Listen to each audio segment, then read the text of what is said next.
YouTube, what's going on? It's your boy Buddha, back in the building on a Monday for another Last Cloudia video, kind of information discussion video that I'm looking forward to seeing your guys' comments on, because I wanted to get into a topic that I still see being asked. As you guys know, your boy Buddha was MIA during the drop of Sera, and the hottest question at that time was, is Sera comparable and or better than Spirit Maiden Theria? As you can see, this person going by Divine Emperor asking just 3 days ago, still putting them side by side. And like I was saying, I wasn't making videos at that time, so I couldn't address it in a video format. So I figured, while this is still being asked, why not just drop a video on it to get some more coverage out on what I think is the typical community response and answer to this question, just to get it out to those who still have these questions, because obviously not everyone is going to be able to see every single outlet every time that question is being asked and answered. So, Sera versus Sera, wouldn't that be funny? A little fusion. Sera versus Theria. Who's better and why? Well, here's the thing, and Tweaks just puts it very bluntly in the comments section. Both are great healers. Theria is a defensive enabler. Sera is an offensive enabler. Different roles. Apples to oranges. And while sadly that's not the answer I think most people are looking for, it is the case, because while yes, you can look at both of them and say, oh, they are healers, that's kind of where the line is drawn. Just because you have two units that are healers doesn't mean you can really compare them in the totality of what their roles fulfill. Okay, so I just want to get into what Tweaks means by Sera is an offensive enabler and Spirit Maiden Theria is a defensive enabler, because that's where they split completely in the roles that they're going to play on your team. Jumping over into Last Cloudia, we're just going to look at the traits of each of these characters in order to define what those exact roles I mentioned earlier mean. So starting with, let's go with Spirit Maiden Theria, since we got to pay respect to the elder of the playable characters. Spirit Maiden Theria is disgusting. If you've seen, she is still a 10 out of 10 on the global unit tier list. And I do not take any points away from her at all, because, as I've expressed before, this is a character that will turn the game from hard mode to easy mode like the flip of a light switch. So just looking at her traits, let's start there. Oracle's Guidance. All allies periodically get faint nil. Take minus 20% damage from the most numerous enemy type. Immediately right there, that is going to cue you in on just the beginnings of her defensive enabling. First of all, faint nil is ridiculous, especially in arena, as you guys probably know, because your units no longer have their innate break bar, which makes them incapacitated for a certain amount of time, giving them faint nil. It says periodically. However, from what I think we've all been able to see, this is just a perma buff as long as Spirit Maiden Theria is on the field. And then taking minus 20% damage, right? That's all damage. Physical, magic, and special, or whatever you're facing, that she will identify the most numerous type, whether that be dragons or machines or creatures, and then give all your entire team a defensive buff to that said enemy. So immediately right there, Sera doesn't really do those kinds of things. We'll get into her kit after we talk more about Spirit Maiden Theria, but these are the differences that I want you to try and keep your eye out for if you're not quite understanding. So Spirit Maiden's favor, the next trait, cost of 10 plus MP healing magic minus 20%, HP healing cap plus 3500. When healing ally HP with magic, skill, or special, give a barrier. Durability of 1250 to healed unit. This literally gives an extra 1250 HP to the team when Spirit Maiden Theria pops off a heal. She gives this barrier which the enemies have to then take down, and in that time frame you can't be flinched, okay? Because there's this barrier, it's actually an extra layer of defense that's not just extra HP, but it allows your unit to continue. It basically gives them 1,250 health worth of super armor, if that makes sense. So that's another reason why Theria is a defensive enabler, because she allows your team to just soak up more damage while not being touched in any form of the enemy team inflicting damage or inflicting CC on you. And then if we look at some of her innate abilities, it's very, very geared toward the healing aspect, right? She comes with a lot of good healing abilities and passives. However, I want to draw attention to the other set of spells that come innate in Theria's kit. That is these Wall 2s, which is going to be an extra damage reduction of 35%. Very, very significant, especially when you consider she's already giving another 20% damage reduction. If you can line up whatever enemy element they're attacking with, you can then reduce damage by a whopping 55%. It's actually quite crazy. I don't quite know if that's additive or multiplicative when you're talking about damage reduction, right? If it's just 20% and then minus another 35% giving you 55%, or if it's 35% less of the overall damage after the 20% is taken into consideration. I'd probably have to consult Lake for that. However, the point is she's giving ridiculous amount of team damage mitigation. Okay, so that is mainly what Tweaks is talking about and what the rest of the community is talking about when they say Theria is a defensive enabler. Moving over to Sera, let's clarify what offensive enabling means, starting with the traits, right? So Maiden of Biding, while unit is alive, all allies damage cap plus 1500.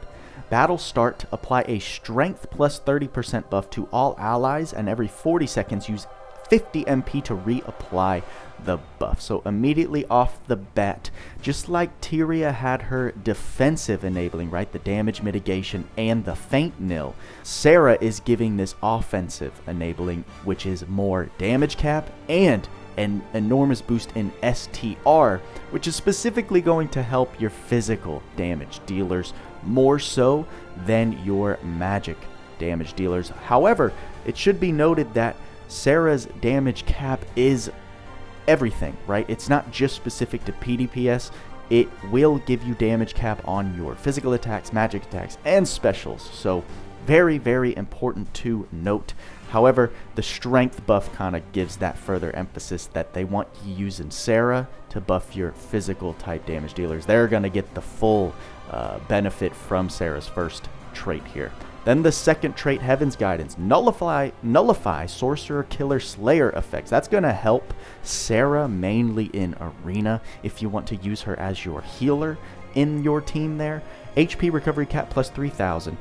When ally HP is restored by an active skill, apply a buff that restores 20% of restored HP amount after a set time. So also a bit similar, right, between Sera and Theria, that their second trait, as we can see here, is more relevant to their healing capabilities, which again, they're like neck and neck, right? If we're talking about who's better in terms of healing, Sera or Theria, they're literally the same. So at that point, you can almost kind of consider it a double negative, right? When you multiply two negatives, it cancels each other out to become a positive. So you have Sera and Theria at equal footing in terms of healing potential.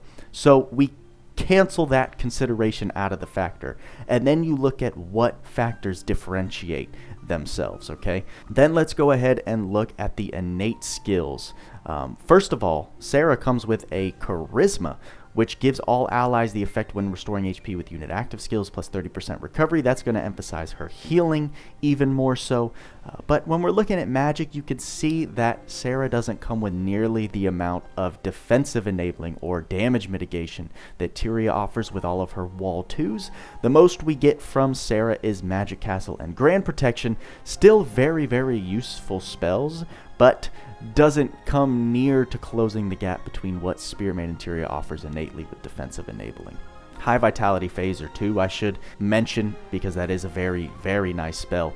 Giving your entire team an HP cap of plus 2000 and recovering some HP is great. we can see the basic stat boost, right? She comes with this esoteric 3, which is really dope. 3 different stats into 1 bonus, and plus 10% is actually insane. This esoteric. Once that becomes available on arcs, that's going to be pretty disgusting for your support type characters. Divinity Shield, she has all of her healing, right? Auto heal, of course, is great. Maglion Shield. Sera comes with a lot of damage mitigation for herself, not for the team, right? Her damage mitigation is meant to keep herself alive so she can continue buffing your offense, right? That's the difference between her and Spirit Maiden Theria. While Theria is buffing the entire team defensively in multiple different ways, Sera is keeping herself alive in order to buff the offense of your team. Further, I should show by the abilities her S4, El Sharia, revive all incapacitated allies and greatly restore HP. Apply an all attribute damage plus 25% and all attribute damage cap of plus 3,500 to the allies. If we go back to Sera, I'm sorry, that was Sera's. If we go back to Theria, all allies get HP cap plus 3,000, are revived. So those are two very similar things. And recover, but then take physical damage minus 50%. So it's even more emphasized in each of their specials what they're designed to do. Yes, both of them are your top of the top tier healers, but when you get to their core kits, they are fulfilling 2 completely different support roles. So that is why it's very, very difficult to tell someone, oh yeah, Spirit Maiden Theria is better than Sera, or Sera is better than Spirit Maiden Theria, because at the end of the day, you need to look at your specific situation. If you're going into a battle where you have no problem tanking the mob's hits, then Sera is undoubtedly going to be your better healer in case you do need to do a little bit of healing, plus you get a lot more offensive capabilities to take down the stage quicker. Versus if you take down a boss that is just wiping your team, Spirit Maiden Theria can come in and completely nullify damage like you're not even facing the same battle. So here's the thing. I will give you an answer who I personally believe is better, and it does just relate to what we can see on the tier list. Spirit Maiden Theria, her general rating is a 10 out of 10 because you're going to be in more situations where that defensive enabling is much more useful and going to help a lot more people clear that stage that they're struggling with, versus Sera, who is going to provide the best of the best healing and some great offense enabling. However, we've seen a lot more bosses and battles that do dish out a ton of damage, and we still have some bosses that have these HP locks and then they launch like a nuke attack. So if you don't have the defense, all the offense in the world isn't going to help you tank those hits, survive, to then wait out the HP lock and continue dishing out damage. And I think for the majority of players, until you get to a point where you start allowing your, let's say, offensive characters like Loug Zeus and Sheeta and Maja, any of your magic casters, if you start allowing them to sustain themselves a little better, Spirit Maiden Theria is going to fill, and she's going to seem more useful than I think Sera in a general sense. It does get a little tricky when you talk about what stage in the game you're at. Like, I don't know, but I know Zero, right? That Zero plays. He started a new alt account, which has given him a fresh perspective on what it's like to start out as a new player. Something I haven't been familiar to in a very long time. But what's very important and something that should be noted is what kind of skills does Sera, or what kind of skills does a character come with early on in their ability board, right? Because now that I'm end game, I'm able to take a unit from as soon as I get them and max out all of their ability board, getting all of their skills, all of their stat buffs. And that's not a very fair comparison when you are a brand new account. You don't have the materials. You aren't able to farm the way that an endgame player is. You can't really unlock your board like that. Getting a unit's board completely unlocked is a mission when you're starting out. So looking at the first 20, 30, 50 nodes, what kind of skills and abilities do the unit come with, which is going to help your early game team. So I believe Sera's a bit better in that aspect than Theria is. However, judging them from a complete standpoint, which I still haven't even done because I need to get Sera up to 110. However, just based off what I know and what I've seen from the community and from talks I've had with everyone, that is my general stance on the Sera versus Theria debate. Apples to oranges, you need to look at your situation individually.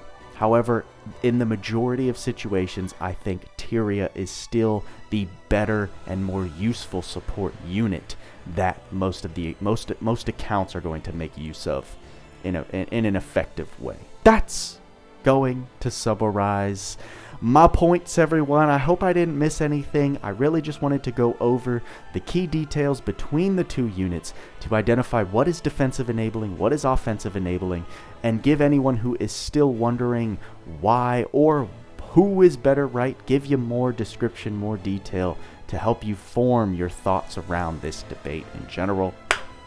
Let me know your thoughts in the comments. Did I miss anything? Helped out the community? Drop the comment below. Like, subscribe, bell notification, y'all know the drill. And that's all I got for you this time, guys. Looking forward to what other updates are coming. I guess we'll get more details tomorrow. Obviously, we're not going to be getting a new unit or a new inkling of what the next banner is going to be until next week. But we will see what kind of update this week brings when it drops on Thursday. And with all that being said, y'all know what we say. Work hard, play harder. See you in the next video.